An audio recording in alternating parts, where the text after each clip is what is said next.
Hello and welcome. Right, this is the first video we've actually done in a while.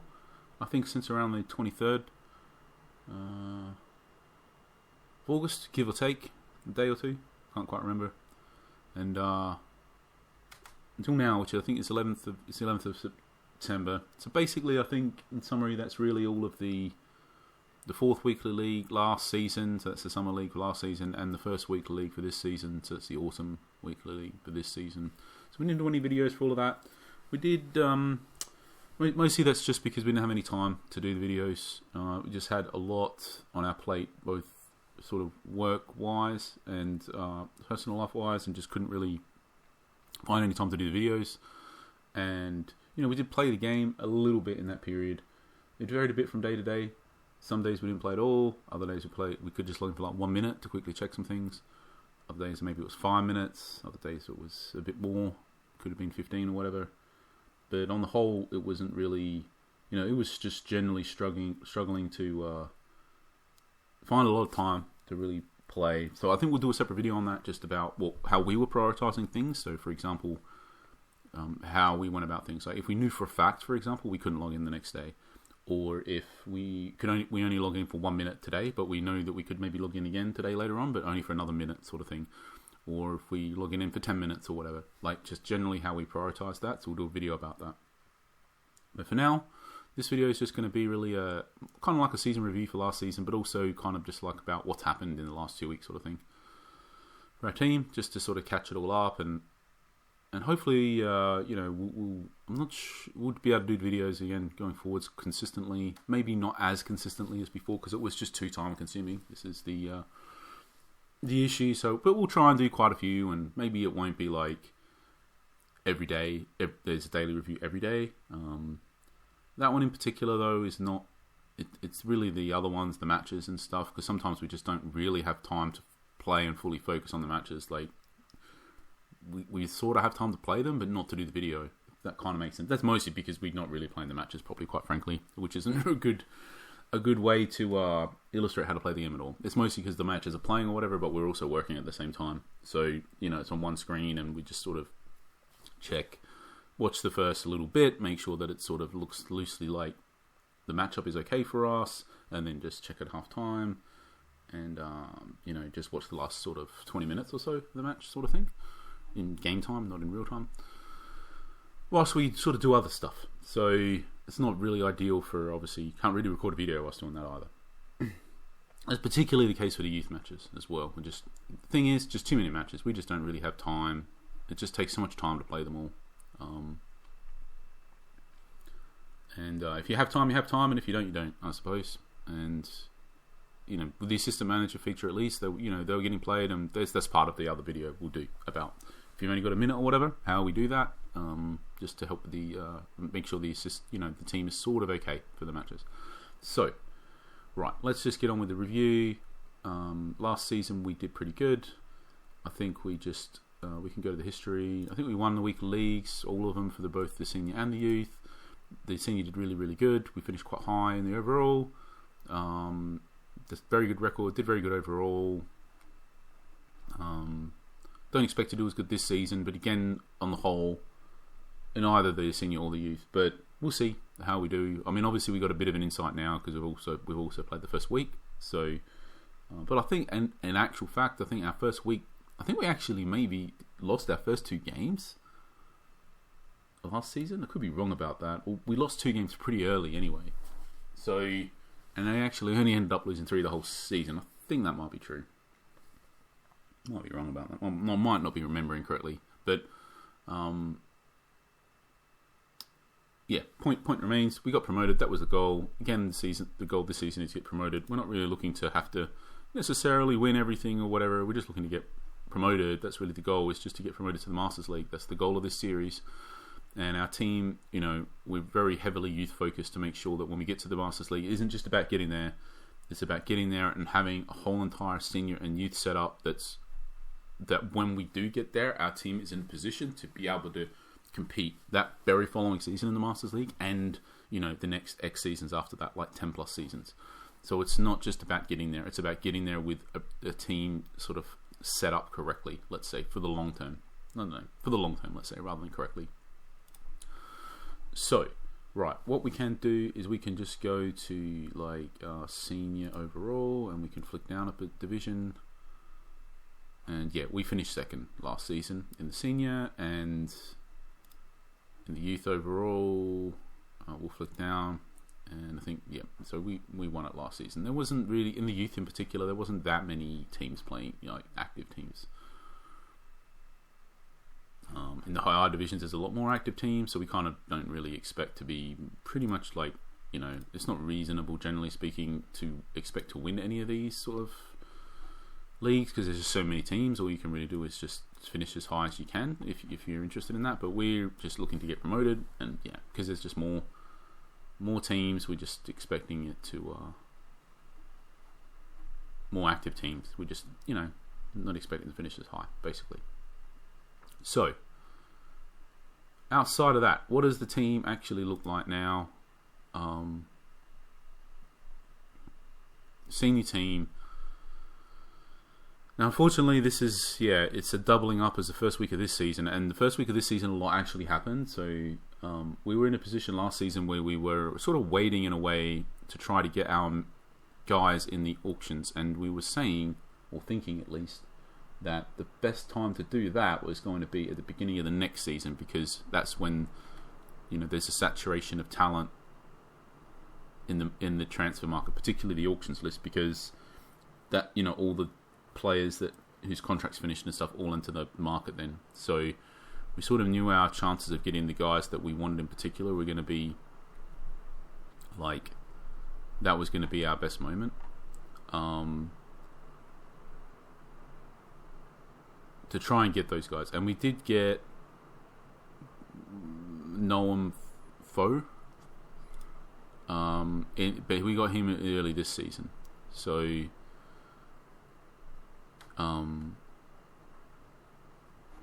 he just has the passing and vision and deep line playmaker and decent enough tackling. Like, to be honest, for 27 and for how much we paid, you can even argue if this was a mistake or not. I'm not, especially. But the thing is, at some point, you've got to start.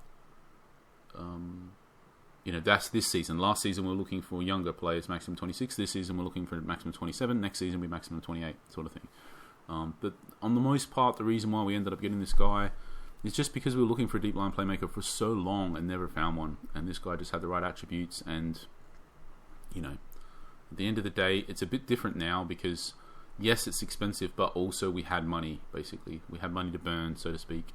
And we still have enough money at the moment, if we go on our projection. Because as we get promoted, we get more and more financial resources. And it's more and more, it's more viable to buy players like that as you get into high divisions, and we still have enough cash in reserve and an upwards trajectory that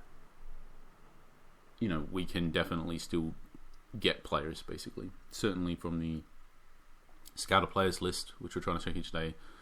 The auctions less so because we don't have a lot of time, so we're typically not checking that at the moment because, like, realistically, if we probably most of those players we could afford, the ones that we can, it would be nearly all of our money.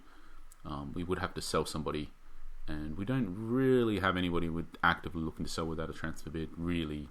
So at the moment, that's where we've ended up. We've just ended up with enough cash to make sure that basically anybody that ends up in our scouting pool will comfortably able to buy if we want them. That's pretty much what this amount of money is. Going back to our senior team, this forward combination of Mizachi and Ishikawa is just doing really, really well. Last season, this season, so Mizachi's got 15 goals in 12 games. Last season, he got 24 and 21, so he's basically more than a goal a game. I think Ishikawa got injured this season, so he's not... so he's a bit tailed off, so to speak, this season's performance a bit. I don't know, he did get injured, so if we go to his match log, he's a bit different because he's only actually played one full game as well. So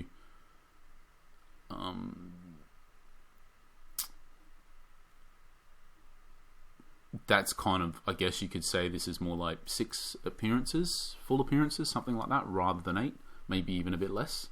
So when it's like 4 goals in 8 games, it's actually more like sort of 4 goals in 6 games, something like that, I would say. But last season, again, more than a goal a game. I suspect this season he'll do better than more than a goal every other game, based on what we've seen, I think. But we'll see. At the end of the day, it's still a highly productive attacking combination. I'm not necessarily sure that either of them will average a goal a game, by the way. Last season they both did. This season, though, obviously step up in quality of opposition, so you're not expecting to do as well. But the thing is, they're still both they're both productive enough for us to be able to consistently get results, hopefully, this season. Outside of that, but they were here last season. So for this season, the only player that we've bought, I think Mazzarchi was bought before we did stop doing the videos. We got him from the auctions list, though, just in case that wasn't the case. So it wasn't true, and we didn't buy him in a previous video. I think we did, though. So we got him off the auctions list. So at the moment, we've actually got 2 players from the auctions list. We got Mazzarchi last season, and this season we got Noam Foe. I think that's how you pronounce it. I'm not even sure about that, to be honest. We also bought, I'm just looking through our list here, we also bought Cabo. Again, I'm not sure that's how you pronounce it, but let's go with it. Just an AMC, more the backup role. Just figured he was an upgrade over Dokken, who just, at the end of the day, he just was way too wasteful with that finishing composure. It's just too wasteful. So we got an upgrade that was just he's got 60 and 40 finishing composure, and the upgrade 71 and 35. So, and he's a bit faster and whatever else. So he's basically just an upgrade as the backup role, because Ishikawa's the starting, so it's just a backup. But again, in the moment, we're just looking to sell Dokken if we get a bid. We're looking to sell Esposti or Barrios, maybe, or Canales. So our keepers are in a bit of a weird state that Esposti was only hanging around originally because he was on that minimum wage. Now he's hanging around because we'll happily sell Canales if we get a bid. We'll happily sell him if we get a bid. We may even sell Barrios if we get a bid, because none of these 3 keepers we want to extend their contract. So all of these will be gone next season. So at the moment, it's a weird situation because we have seen 1 or 2 keepers this season that maybe we would have been interested in, but we don't really want a 4th keeper. That's the thing. So it's just a bit of a weird situation, I suppose. In the end, we may extend one of these keepers' contracts if we have to into next season. It's not something we actively want to do. Right now, if we see a keeper that is just awesome, maybe we'll buy them. But for now, our priority is just to try to sell at least one of these 3 before we bring in another keeper.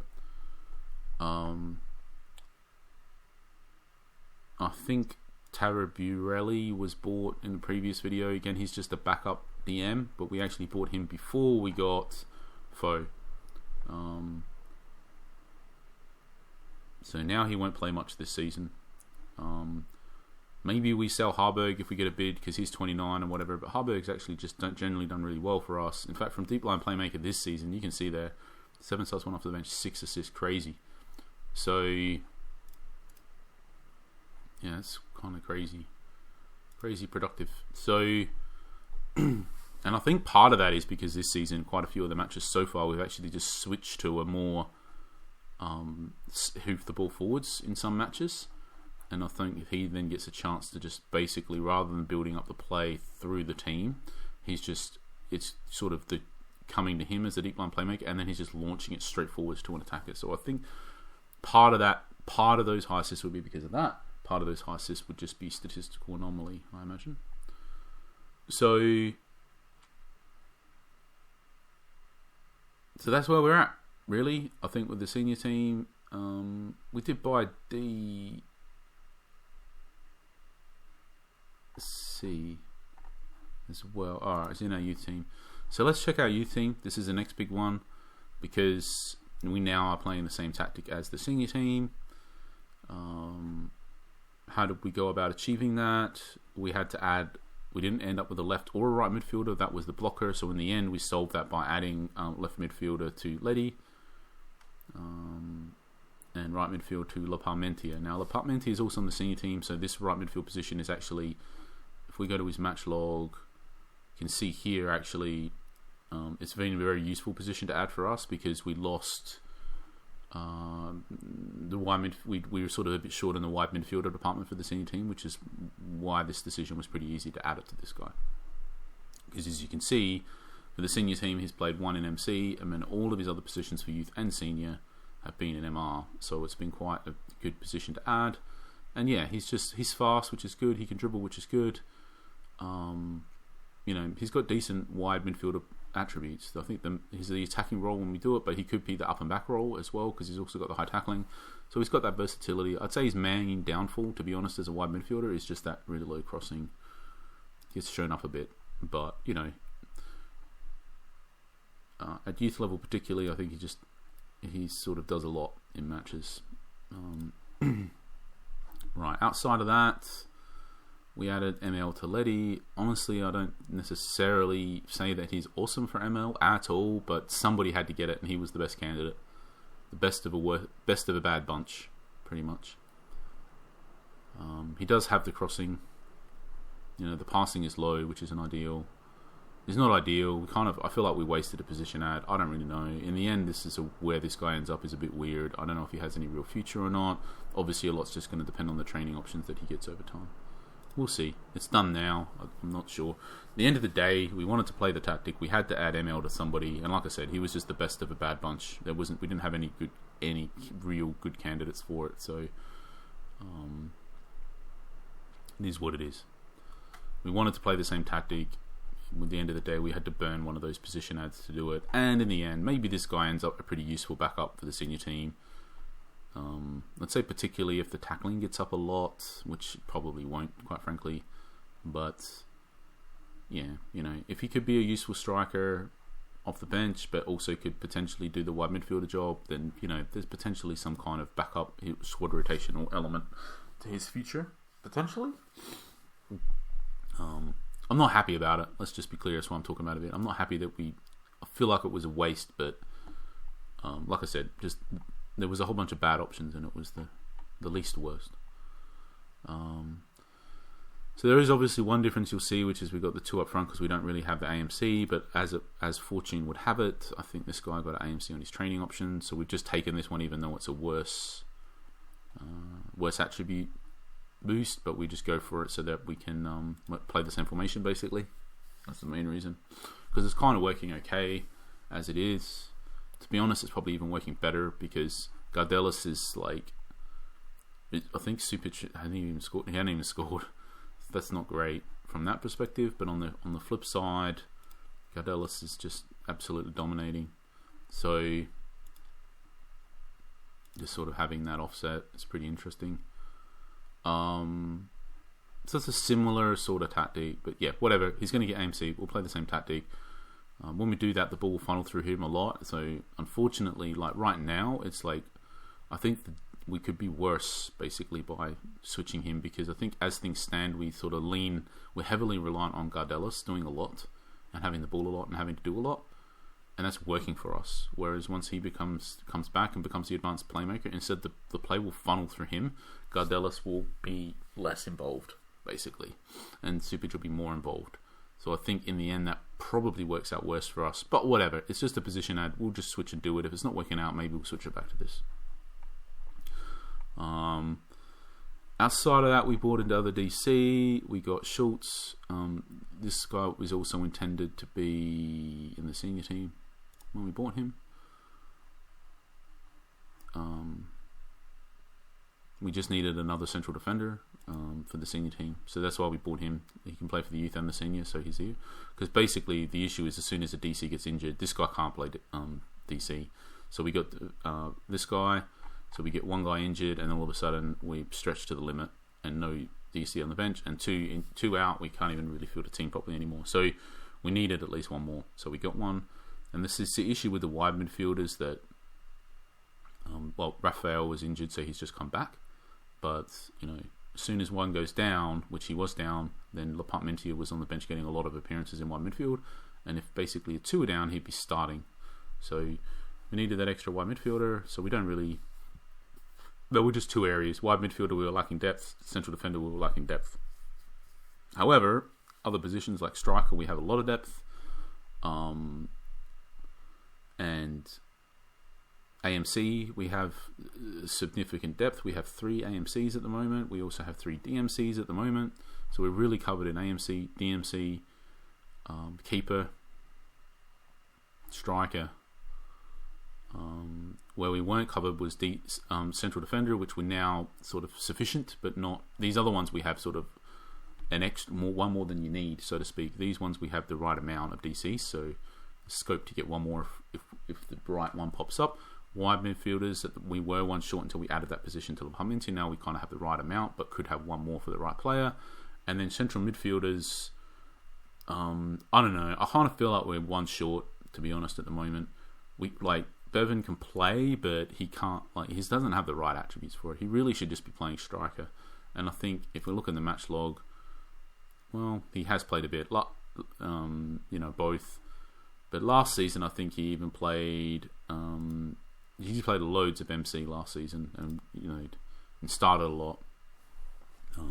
Basically, we want another central midfielder. We don't really want him playing central midfielder, and.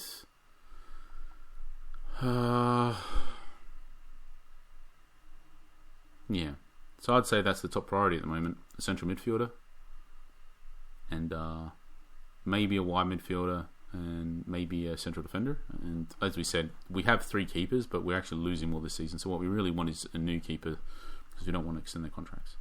So squad-wise, actually, on the whole, though, we have a good balanced squad. We can accommodate quite a bit with injuries. I think we also happen to have 4 treatments. So even though we have these little bit of shortages, at the end of the day, if we happen to get 2 key central defenders out at the same time, like last season when we were using, we could just do that again. Same as wide midfielders, whatever. So at the moment we have enough to get us through, and maybe by the end of the season we have these sort of holes, so to speak, depth holes filled. Who do we sell? Transfers.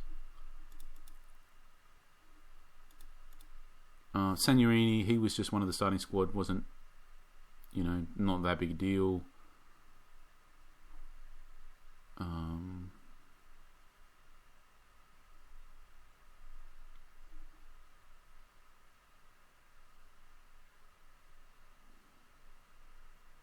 So Bazile was the wide midfielder that was playing quite a bit, so that's why we ended up with a bit less depth. We just sold him at the end of last season. We sold a bunch of guys. We didn't have bids on these, or we did on De Jong and maybe Soric, but the other 2 we didn't. We just sold them because the wages were going to go up. We didn't want to pay them. Thiago Lopez was a DMC, just no good. Soric was a DC on the youth team that was never going to be any good. Brent De Jong was the right back for our youth team, so we just sold him at the end of last season, and that was because we got the bid, and that was the moment where I was like, okay, now we're going to be playing the same tactic as our senior team next season. A couple more youth players that were sold. Soria, so he was a striker that didn't have very good finishing, and just did really, really well in the training league, but then just really struggled in Division 4. So we ended up getting... He was still kind of a very useful player, and we could have done things like add position and this and that. But in the end, we just got the bid and sold him, and it just helped us get a bit of money to improve our team a bit. Garrido, I think this might have been covered in a previous video, but he was a wide midfielder who did pretty good, and he was useful, and we're happy to have him, but he just wasn't good enough to propel forwards into future seasons. So we just got a bid and we just sold him because at the end of the day, money was always an issue. So whenever you're getting bids like this, $1 million, especially this bid, you just got to consider them. That if the players just aren't, they were both young, but I just don't think that we're gonna. And they were both good, but are just not quite good enough for what we need for our tactic. I think for other tactics they could be good.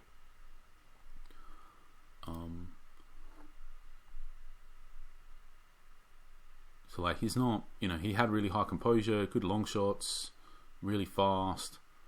He was a very good player, and you can see here in the training league he did really, really well. But yeah, it's just, I think because we got upgrades in striker, so he didn't do as well, but he also wasn't really getting a chance was the issue as well. Anyway, so we sold him. Right, so I think in summary that's that. So where were we at now? Well, as you can see now, our team is just that little bit older across the board.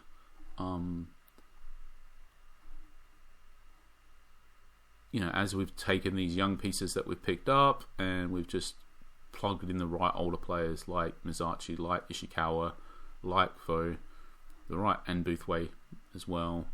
Now it's ironic because now he's probably the weak link when we're playing matches. Boothway is. I think on the whole it's just the main reason for that is just because of he's not actually that good other than his tackling. So we try to get a lot out of his his aerial ability is pretty good.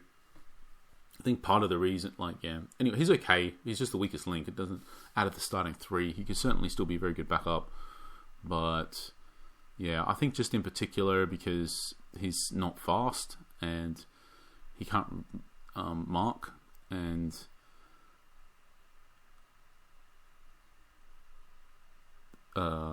they're probably the main one. And also the passing isn't great. It's okay though. The thing is, a lot of stuff is okay. This is the issue.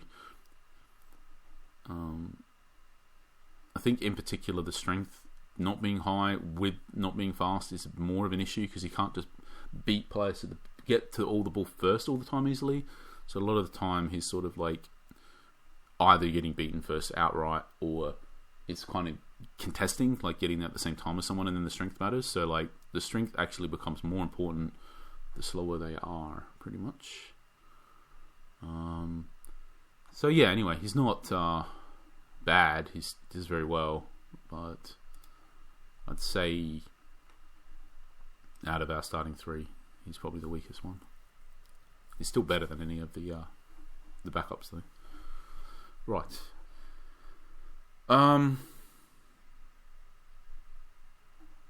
Our graduates last season, let's check them specifically, I suppose. So at the moment it's hard because it's going to be hard to get them game time. This is the issue. We've got our 17-year-olds in. I think tactically the intention here is that the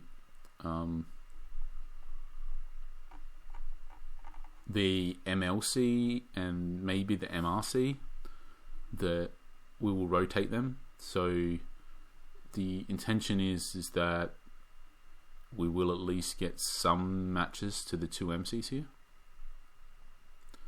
Sorry, 3 MCs here. Gosh. So we'll try and get some points to all of them.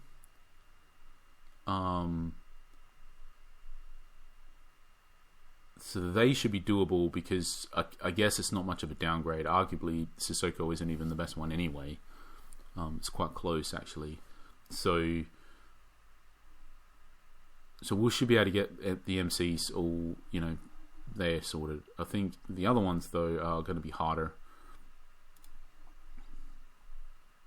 It's going to take some deliberate. I think it's going to just take some quite deliberate sacrifice, so to speak, to get him some matches. We'll find him a spot on the bench in the end. I think the thing that will easily facilitate that is some kind of player sale, like Moreno in particular. Right now he's quite useful. We still play 3 matches off the bench. He's quite useful to have on the bench tactically to close a match out. So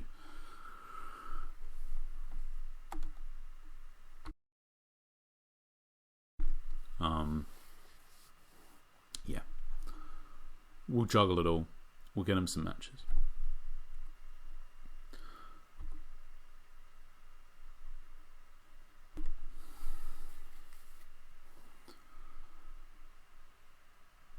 So yeah, it's going to be a bit of a juggling act to get him some matches, but we'll see what we can do. But on the whole, the youth team is think we've set it up quite competitive. It definitely helps that that our two strikers are 21 basically. That one of our, we've got whatever it is, 5. Well, actually 6 if you include this guy, but I guess we don't because he's going to be sold. But we've got 5 21-year-olds starting. So even though we got a lot of younger players, those 21-year-olds definitely help offset that. I think it's going to be next season where, this keeper is just useless. He was just given to us for free because we didn't have enough keepers, so he doesn't almost count. These guys we're not looking to keep. Any of these 3 down here. So actually next season we won't have any 21-year-olds. So, and we'll hopefully be promoted in a high division. So next season actually we'll maybe, unless we do something, maybe specifically buy some youth players or something, like we may not get promoted next season. But what about that next season? For now, I think we should be able to get promoted this season. So I think that's a roundup for last season. Let's just look at the first week of the league this season. Let's go senior. We can just go what we can do, results senior. I don't think we had, no time to play any friendlies, so just the matches. In the order they happened. So, very first match was a loss. From memory, we didn't really get time to play it properly. So we weren't really looking properly or anything, and I think statistically we dominated the match, but I'm sure, so I'm sure it's that type of match where, like, if we actually were paying attention properly, we did catch the end. Like, they even got a red card right at the start. Like, I'm sure it's the type of match that if we were concentrating properly, probably we end up getting, a win or maybe at least a draw. I don't really know. We were watching the last 30 minutes or so and just had a whole bunch of shots and just couldn't score, basically. And then we had 2 wins. We got a draw, won the penalty shootout. And then lost 2 matches. I think both of these, Monaco were pretty good. From memory. Again, a lot of these matches we didn't get time to play properly, unfortunately. This team was pretty good, so they sort of, I don't know. Again, like if we get to play them again at some point, maybe we can get a result of some description. I mean, a bunch of wins. Penalty shootout that we lost. So yeah, it wasn't looking, I'd say after the first 6 matches, it was not looking very good. That's not a good enough, anywhere near, 2 wins, a draw with the bonus point, and 3 losses. It's just nowhere near good enough to get promoted. And then we turned it around. So I think there's a collective set of 12 results. These ones in particular, we were kind of just playing, these first 6. It was after these 2 losses that was a bit of a wake-up call. It's like, hang on, okay, we got to actually look a bit here, make sure we make some good changes. And from these ones, we did start looking a bit, and we did much better. So hopefully, I think that we should. We're on track to get promoted. I think just. So I think overall we have 24 points, and we need 90, right? So you need basically is that 22.5? 22.5 points per quarter on average. So we're like 1.5 points above track to get promoted. So, and then as far as the youth results are concerned, 7 wins and a draw, and we lost the penalty shootout. So it's definitely on track to get promoted. Overall, we are pretty high. Pretty high, but not the highest. That's the thing. So it's going to take quite a remarkable record to get in the top 3 this season. But again, we're not too bothered about that. Like, our main objective is just to get promoted. So, but it's just showing, basically, as good as I guess all I'm really trying to say, as good as our record is, 7 wins and a draw, it is only good enough for the 3rd highest points per game average, which is just really showing, like, once you get into more active leagues with a lot of teams, it's just, It's all relative, basically. It's not how good you are per se, it's how good you are compared to everybody else.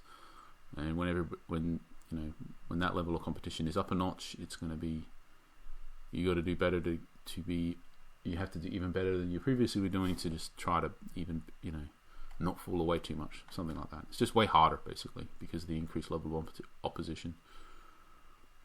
One thing we were just going to quickly do before that, I think we got sidetracked, was we're just going to quickly look at our 6 graduates. It's a bit, they're already in the second training cycle, so it's not ideal, to be honest, because they've already had some boosts applied. This is a guy that had been starting. He'd be doing a pretty good job. He is box to box, but he can't really tackle. Yeah, just quite well rounded overall, but can't really tackle, which is an issue for us. This guy can tackle, doesn't have the endurance, otherwise we would probably be starting this guy, but that's why he's off the bench, is because of the long endurance. He's pretty good on the whole though. He's probably maybe a bit better than the other guy, hard to say, probably, but we'll see. This guy, just the weakest of the bunch. I think this is just a circumstance of not having much time to be able to do the trialist properly, and then ending up being stuck with some bad attributes revealed for players at the last minute, and just making do with this guy on the whole. It is what it is. He might end up okay still. One thing that we don't really know at the time, but we do now is the ceiling. So this is a pretty big deal, because Penalva 72 is high, so probably should be having him come off the bench permanently and just rotate this starting spot, because he has that low endurance, so we just probably do it that way. And then the other MC, whilst we're doing MCs, is this guy. I think this is just another example of, he's a bit of a weird one that we ended up going with, because we just thought, well, we'll see how his attributes develop and what his ceiling is. He also has 70. Unfortunately, the dribbling is 0, so this is a problem, because it's 9 and it's 0. It's like, it's going to limit what he can do, quite frankly, because the reason why we got him is we thought, well, 60 finishing, 57 composure, and 60 speed, like, maybe he can be something. He's got a lot of deficiencies though, like the dribbling, the aerial ability, whatever, but we thought maybe something will come of him, so we'll see where it all leads. But I think with that dribbling stuck at 9, it's like, it ain't going to lead much, to be honest. So, yeah. Whatever. For now, we can just see where it leads, because it's not... one big thing here is, like, we still have, like, 5 squad spots. So it becomes, once you've filled your squad out, having players like that, like, take up a spot is an issue. But when you have 3 spots anyway, it isn't. So when we get a full squad, which presumably will be there...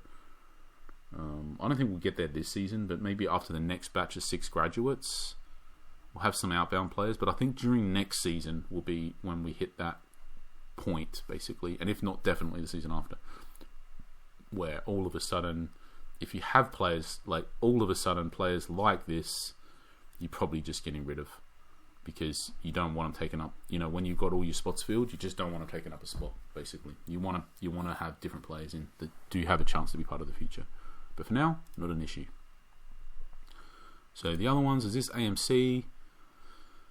To be honest, this guy was looking pretty good. I think his main downsides, to be honest, is the 3 endurance, so he can never be a starter, pretty much. And the 6 control isn't ideal, and the 19 strength isn't. So there's a lot of stuff that isn't ideal, but to be honest, I think our graduates suffered a little bit because we couldn't check it properly every day last season. Trialists. And then this DC, but he's got 57 tackling, 51 speed, 52 aerial ability, positioning not great, marking not great. So we definitely got this guy with the thought that he would be more like the stopper role probably going forward. So all we really care about is speed, tackling, strength, maybe aerial ability quite a bit as well. He could be alright. We should be able to get him some matches off the bench as well, I imagine. So yeah, so there are our 6, 4 MCs, an AMC and a DC.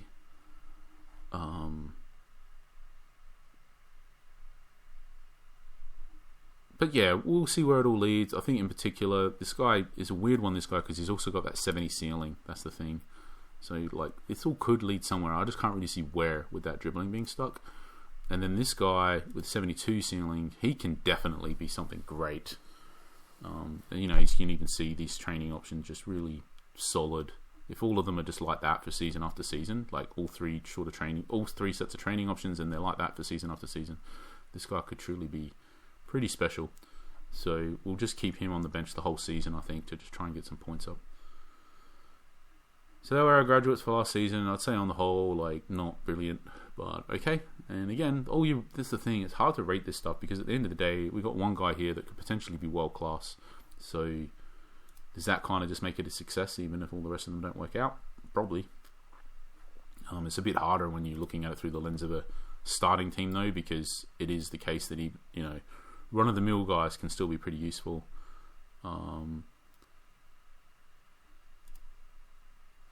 Potentially even like, Baines is 65, and you can even see he's rounding out pretty decently as well. So anyway, he was last season. So I'd say on the whole, the youth team is in a pretty good spot for this season. Should get promoted. Not only have they, they've got that really good record. I don't know. I think from memory, the performances were very solid. The depth, maybe not, maybe punching a little bit above their weight to get that many points. So I don't expect them to necessarily do like 7 wins and a draw, so to speak. That's the average of the 8 matches. I expect that will probably dip a bit. Based on what I've seen, I'd say the youth team so far this season is overachieving a little bit with their results, and I would expect that to maybe be a little bit less. And maybe with the senior team, it's hard. They were definitely underachieving, but then they sort of got 5 wins and a draw in those last 6. I'd say maybe they're about right with their first 12 matches, if I had a gut feel, but maybe underachieving a little. So I'd say on the whole, like, comparatively compared to this first week, I expect the senior team to do about the same or better, and I expect the youth team to do a bit worse. That's my gut feel for the rest of the season. So yeah, so I think that's a decent sort of roundup where things are at, and I think we pretty well placed to get promoted this season for both youth and senior, and have some quite a lot of decent prospects basically for the future. So it's all looking pretty good, I would say, at the moment. I'm going to do a video about how to spend your time if you don't have much. I'm going to do that now, and then I'm going to play the matches. So thanks for watching, and yeah, we'll catch you for the next video.